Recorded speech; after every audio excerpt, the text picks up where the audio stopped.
வணக்கம். ஆகாஷவாணி.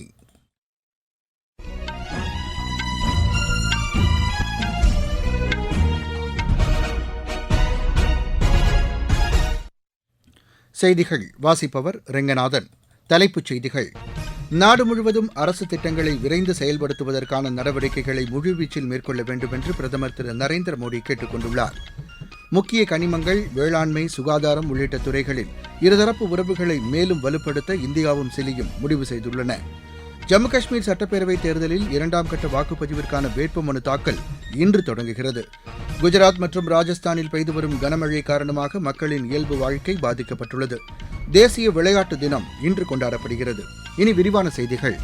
நாடு முழுவதும் அரசு திட்டங்களை விரைந்து செயல்படுத்துவதற்கான நடவடிக்கைகளை முழுவீச்சில் மேற்கொள்ள வேண்டும் என்று பிரதமர் திரு நரேந்திர மோடி கேட்டுக் கொண்டுள்ளார். ஆக்கப்பூர்வமான நிர்வாகம் மற்றும் உரிய நேரத்தில் திட்டங்களை செயல்படுத்துதல் தொடர்பான பிரகதி தளத்தின் 44வது ஆலோசனைக் கூட்டம் பிரதமர் தலைமையில் நேற்று புதுதில்லியில் நடைபெற்றது. அப்போது பேசிய பிரதமர், திட்டங்கள் தாமதமடைவதால் செலவுகள் அதிகரிப்பதுடன் பொதுமக்களுக்கு கிடைக்கும் பலன்களும் தாமதமாகும் என்று தெரிவித்தார். வளர்ச்சியை முக்கிய நோக்கமாக கொண்டு மத்திய மாநில அரசுத்துறை அதிகாரிகள் செயல்பட வேண்டும் என்று அவர் கேட்டுக் கொண்டார். இந்த கூட்டத்தில் உத்தரப்பிரதேசம், உத்தராகண்ட், கர்நாடகா, ராஜஸ்தான் உள்ளிட்ட 11 மாநிலங்களில் 76,500 கோடி ரூபாய் மதிப்பில் செயல்படுத்தப்படும் திட்டங்களின் முன்னேற்றம் குறித்து ஆய்வு மேற்கொள்ளப்பட்டது. INS அரிகத் நீர்மூழ்கி போர்க்கப்பலை பாதுகாப்புத்துறை அமைச்சர் திரு ராஜ்நாத் சிங் இன்று நாட்டிற்கு அர்ப்பணித்து வைக்கிறார். விசாகப்பட்டினம் துறைமுகத்தில் நடைபெறும் நிகழ்ச்சியில் நாட்டின் 2வது அணுசக்தி நீர்மூழ்கி கப்பலான INS அரிகத் கடற்படையில் இணைக்கப்படுகிறது. பெரிய துறைமுகங்களில் பணியாற்றும் தொழிலாளர்களுக்கான ஊதிய மறுசீரமைப்புக்கு மத்திய கப்பல் துறை அமைச்சகம் ஒப்புதல் அளித்துள்ளது. இது தொடர்பான புரிந்துணர்வு ஒப்பந்தம் கப்பல் துறை அமைச்சர் திரு சர்பானந்த சோனோவால் முன்னிலையில் ஊதிய பேச்சுவார்த்தை குழுவுக்கும் இந்திய துறைமுக சங்கத்திற்கும் இடையே புதுதில்லியில் நேற்று கையெழுத்தானது.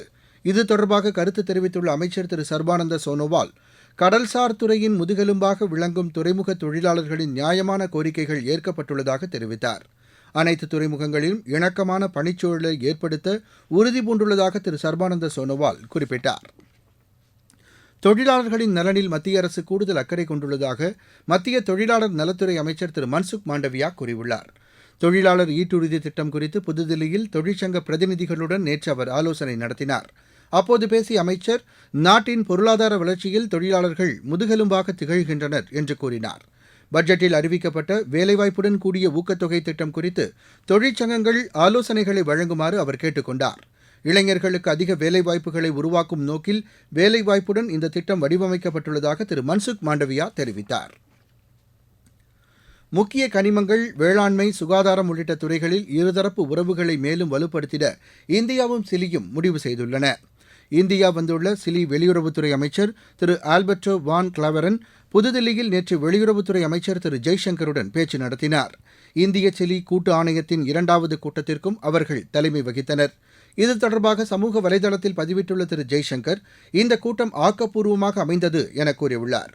வர்த்தகம், முதலீடு, விண்வெளி உள்ளிட்ட துறைகளிலும் ஒத்துழைப்பை அதிகரிப்பது குறித்து விரிவாக விவாதிக்கப்பட்டதாக தெரிவித்துள்ளார்.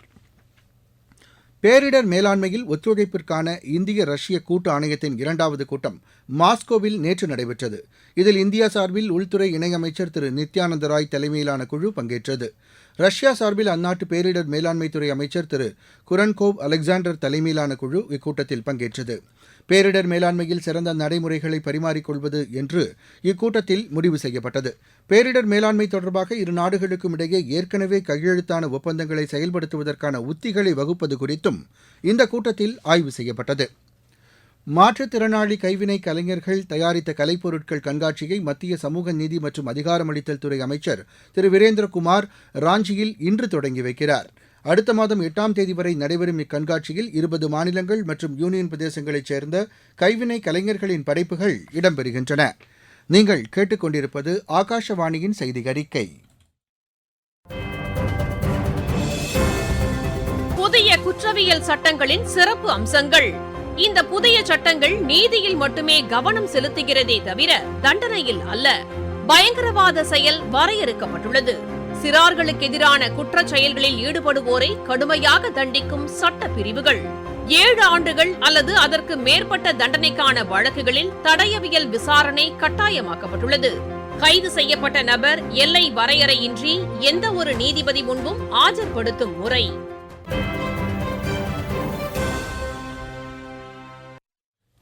ஜம்மு காஷ்மீர் சட்டப்பேரவைத் தேர்தலில் 2ஆம் கட்ட வாக்குப்பதிவுக்கான வேட்புமனு தாக்கல் இன்று தொடங்குகிறது.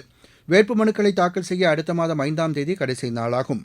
வேட்புமனுக்கள் மீதான பரிசீலனை 6ஆம் தேதி நடைபெறுகிறது. மனுக்களை விலக்கிக் கொள்ள 9ஆம் தேதி கடைசி நாளாகும். 2வது கட்டமாக அடுத்த மாதம் 25ஆம் தேதி 26 தொகுதிகளுக்கு வாக்குப்பதிவு நடைபெறுகிறது. இதனிடையே முதற்கட்ட தேர்தல் நடைபெறவுள்ள 24 தொகுதிகளுக்கான வேட்புமனுக்களை விலக்கிக் கொள்ள நாளை கடைசி நாளாகும். நேற்று நடைபெற்ற வேட்புமனுக்கள் பரிசீலனையின் போது தாக்கல் செய்யப்பட்ட 183 மனுக்களில் 160 மனுக்கள் ஏற்கப்பட்டன. முதற்கட்ட தேர்தலுக்கான வாக்குப்பதிவு அடுத்த மாதம் 18ஆம் தேதி நடைபெறவுள்ளது. பசிபிக் தீவு நாடுகளுடன் உறவுகளை வலுப்படுத்த இந்தியா முன்னுரிமை அளிப்பதாக வெளியுறவுத்துறை இணையமைச்சர் திரு பபித்ரா மார்கரிட்டா கூறியுள்ளார். டோங்காவில் நடைபெற்ற 53வது பசிபிக் தீவு நாடுகளின் கூட்டத்திற்கு சிறப்பு அழைப்பாளர் நாடாக இந்தியா பங்கேற்றது. இந்த கூட்டத்தில் கலந்து கொண்ட வெளியுறவுத்துறை இணையமைச்சர் டோங்கா, துவாலு நாடுகளின் வெளியுறவு அமைச்சர்களுடன் நேற்று பேச்சு நடத்தினார். இந்த சந்திப்பு பசிபிக் தீவு நாடுகளுடனான இந்தியாவின் நீண்டகால ஒத்துழைப்பை மேலும் வலுப்படுத்தும் என்று அவர் தெரிவித்தார். Australia, Fiji, New Zealand, Tonga, Tuvalu உள்ளிட்ட 18 நாடுகளை கொண்ட அமைப்பாக பசிபிக் தீவு நாடுகள் கூட்டமைப்பு திகழ்கிறது. இந்த அமைப்பின் சிறப்பு அழைப்பாளராக 2002ஆம் ஆண்டு முதல் இந்தியா பங்கேற்று வருகிறது. ஜார்க்கண்ட் அமைச்சர் திரு சம்பை சோரன் அமைச்சர் பதவியிலிருந்தும் ஜார்க்கண்ட் முக்தி மோர்ச்சாவின் அனைத்து பதவிகளிலிருந்தும் விலகுவதாக அறிவித்துள்ளார். கட்சித் தலைவர் திரு சிபு சோரனுக்கும் இது தொடர்பாக அவர் கடிதம் எழுதியுள்ளார். கட்சியின் செயல்பாடுகளும் கொள்கைகளும் தமக்கு ஏற்புடையதாக இல்லை என அவர் அதில் தெரிவித்துள்ளார். ஏற்கனவே முதலமைச்சராக பதவி வகித்த திரு சம்பை சோரன் மீண்டும் திரு சிபு சோரன் முதலமைச்சராக பதவியேற்றதை அடுத்து அந்த அமைச்சரவையில் நீர்வளம், உயர்கல்வித்துறை அமைச்சராக பதவி வகித்து வந்தார். ராக்கெட்டிலிருந்து செயற்கைக்கோளை பிரிக்கும் இலகுரக அதிநவீன தொழில்நுட்பம் குறித்த உரையாடல் நிகழ்ச்சிக்கு சென்னை வானொலியின் மாநில செய்திப்பிரிவு ஏற்பாடு செய்துள்ளது. இந்த தொழில்நுட்பத்தை கண்டுபிடித்த ராக்கெட் விஞ்ஞானி கிளின்டன் ஆண்டனியுடன் எமது செய்தியாளர் எஸ் ஜாய் பங்கேற்கும் இந்த நிகழ்ச்சி இன்று காலை மணி 8:30 முதல் 9 மணி வரை ஒலிபரப்பாக உள்ளது. பிரதான அலைவரிசையில் ஒலிபரப்பாகும் இந்த நிகழ்ச்சியை மாநிலத்தில் உள்ள அனைத்து வானொலி நிலையங்களும் அஞ்சல் செய்யும். மத்திய தொழில் பாதுகாப்பு படையின் தலைமை இயக்குநராக திரு ரஜ்விந்தர் சிங் பாத்தி நியமிக்கப்பட்டுள்ளார். எல்லை பாதுகாப்பு படையின் தலைமை இயக்குநராக திரு தல்ஜித் சிங் சௌத்ரி நியமிக்கப்பட்டுள்ளார். இவர் தற்போது சாஸ்திர சீமாபால் பிரிவின் தலைமை இயக்குநராக பொறுப்பு வகித்து வருகிறார். இவர்களை இப்பொறுப்புகளில் நியமிக்க நியமனங்களுக்கான மத்திய அமைச்சரவைக் குழு ஒப்புதல் அளித்துள்ளது. குஜராத் மாநிலத்தின் பல்வேறு பகுதிகளில் கனமழை காரணமாக வெள்ளப்பெருக்கு ஏற்பட்டுள்ளது. இதனால் மக்களின் இயல்பு வாழ்க்கை பாதிக்கப்பட்டுள்ளது. வதோதரா, துவாரகா, ஜாம்நகர் உள்ளிட்ட மாவட்டங்கள் மழை வெள்ளத்தால் கடுமையாக பாதிக்கப்பட்டுள்ளன. வெள்ள நிலைமை குறித்து முதலமைச்சர் திரு பூபேந்திர பட்டேல் அதிகாரிகளுடன் ஆலோசனை நடத்தினார். பாதிக்கப்பட்ட பகுதிகளிலிருந்து 12,000க்கும் மேற்பட்டோர் மீட்கப்பட்டு பாதுகாப்பான இடங்களில் தங்க வைக்கப்பட்டுள்ளதாக அம்மாநில சுகாதாரத்துறை அமைச்சர் திரு ரிஷிகேஷ் பட்டேல் செய்தியாளர்களிடம் தெரிவித்தார். தேசிய மற்றும் மாநில பேரிடர் மீட்புப் படையின் 5 குழுக்கள் மீட்புப் பணியில் ஈடுபட்டுள்ளதாக அவர் கூறினார். இதனிடையே மாநிலத்தின் மழை வெள்ள நிலைமை குறித்து முதலமைச்சர் திரு பூபேந்திர பட்டேலிடம் பிரதமர் திரு நரேந்திர மோடி தொலைபேசியில் கேட்டறிந்தார். குஜராத்திற்கு தேவையான அனைத்து உதவிகளும் வழங்கப்படும் என அப்போது முதலமைச்சரிடம் திரு நரேந்திர மோடி உறுதியளித்தார். இதனிடையே சௌராஷ்டிரா, கட்ச் உள்ளிட்ட பகுதிகளில் அதிகனமழை தொடரும் என வானிலை ஆய்வு மையம் எச்சரித்துள்ளது. ராஜஸ்தான் மாநிலத்தின் பல்வேறு பகுதிகளிலும் பெய்து வரும் கனமழை காரணமாக மக்களின் இயல்பு வாழ்க்கை பாதிக்கப்பட்டுள்ளது. அம்மாநிலத்தின் கிழக்கு பகுதிகளில் அடுத்த சில நாட்களுக்கு கனமழை நீடிக்கும் என வானிலை ஆய்வு மையம் தெரிவித்துள்ளது. தேசிய விளையாட்டு தினம் இன்று கொண்டாடப்படுகிறது. புகழ்பெற்ற ஹாக்கி வீரர் மேஜர் தயான் சந்தை கௌரவிக்கும் வகையில் அவரது பிறந்த தினமான ஆகஸ்ட் 29ஆம் தேதி 2012ஆம் ஆண்டு முதல் நாடு முழுவதும் தேசிய விளையாட்டு தினமாக கொண்டாடப்பட்டு வருகிறது. ஆரோக்கியமான வாழ்க்கை முறையை மேம்படுத்தவும் இளைய தலைமுறையினரை விளையாட்டில் ஈடுபடுத்தும் நோக்கிலும் இந்த தினம் கடைபிடிக்கப்படுகிறது. பாரிஸில் நேற்று தொடங்கிய பாராலிம்பிக் போட்டியில் பேட்மிண்டன், வில்வித்தை, டேக்வாண்டோ, சைக்கிளிங் போட்டிகளில் இந்திய வீரர்கள் இன்று பங்கேற்கின்றனர். வில்வித்தை மகளிர் பிரிவில் ஷீதல் தேவி, சரிதா ஆகியோரும், ஆடவர் பிரிவில் ராகேஷ்குமார், ஹர்விந்தர் சிங் உள்ளிட்டோரும் பங்கேற்கின்றனர். சுகந்தம் கதம், மனோஜ் சர்க்கார், துளசிமதி முருகேசன், மணீஷ் ராம்தாஸ் உள்ளிட்டோர் பாரா பேட்மிண்டன் போட்டிகளில் விளையாட உள்ளனர். பாரா டேக்வாண்டோ பிரிவில் அருணாவும், சைக்கிளிங்கில் ஜோதி கட்டேரியாவும் பங்கேற்கின்றனர். மீண்டும் தலைப்புச் செய்திகள். நாடு முழுவதும் அரசு திட்டங்களை விரைந்து செயல்படுத்துவதற்கான நடவடிக்கைகளை முழுவீச்சில் மேற்கொள்ள வேண்டும் என்று பிரதமர் திரு நரேந்திர மோடி கேட்டுக் கொண்டுள்ளார். முக்கிய கனிமங்கள், வேளாண்மை, சுகாதாரம் உள்ளிட்ட துறைகளில் இருதரப்பு உறவுகளை மேலும் வலுப்படுத்த இந்தியாவும் சிலியும் முடிவு செய்துள்ளன. ஜம்மு காஷ்மீர் சட்டப்பேரவைத் தேர்தலில் 2ஆம் கட்ட வாக்குப்பதிவுக்கான வேட்புமனு தாக்கல் இன்று தொடங்குகிறது. குஜராத் மற்றும் ராஜஸ்தானில் பெய்து வரும் கனமழை காரணமாக மக்களின் இயல்பு வாழ்க்கை பாதிக்கப்பட்டுள்ளது. தேசிய விளையாட்டு தினம் இன்று கொண்டாடப்படுகிறது. இத்துடன் இந்த செய்தி அறிக்கை நிறைவடைந்தது.